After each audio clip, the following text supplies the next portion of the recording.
Globalization is a process of interaction and integration among the people, companies, and governments of different nations, a process driven by international trade and investments.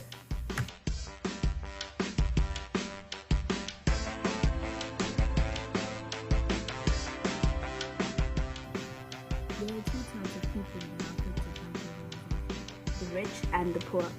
In proper terms, we refer to the rich as the developed countries and to the poor as the developing countries.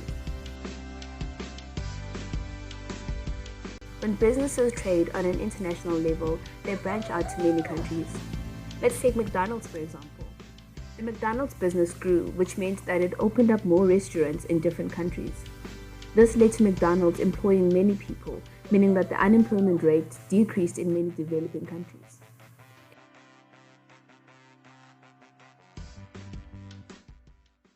When countries diversify their resources in order to boost their economies, trade or seal deals, that is globalization taking place. The positive results of these actions are beneficial towards a country's economy. They may affect the GDP, gross domestic product, which is the market value of all finished goods and services produced within a country's borders annually. GDP contributes magnificently towards the economic development of a country. A high GDP value indicates better development in a country and vice versa when concerned with a country showing low GDP values or low GDP growth. Globalization encourages advancements in technology with the aims of improving production methods and efficient trade between countries. This increases world trade while also increasing income received for trading countries. These countries often benefit from having export-led economic growth, which in turn improves the GDP per capita in a country as well as enabling the citizens of a country to have a better capacity to live a sustainable life through improved standards of living. In this day and age, globalization has become a determining factor in the development of a country. With the introduction of emerging markets, countries are now required to improve trade in order to increase economic growth. However, not many countries have the physical capital, resources, capital, and infrastructure development to compete in world markets. This in turn affects many underdeveloped countries, and the trend where the rich get richer and the poor get poorer becomes more evident.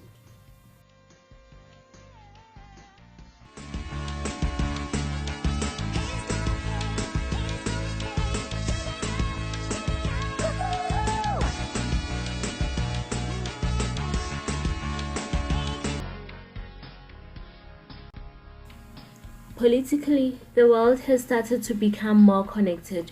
Trading and investing has become easier, and more governments are working together and have free trade agreements and bilateral investment treaties.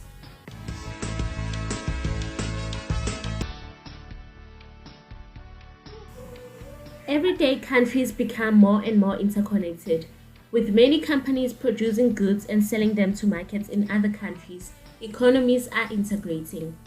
Many products are also the products of not only one country, but many. Cars, for example, could have parts from a certain country while being assembled in another.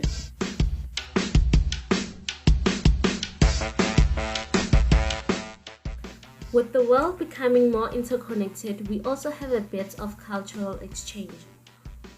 Cultural globalization would occur when places like America can have Chinese restaurants and experience the food and a little bit of the culture of people from China and vice versa. Now people from all over the world can experience a bit of the culture from other countries.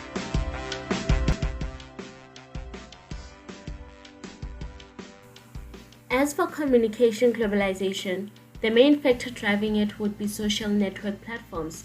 You are able to communicate with someone on the other side of the globe. People can share information with not one person, but with hundreds and millions with just the click of a button. People can share ideas quicker and spread news faster. The world has become more connected through this.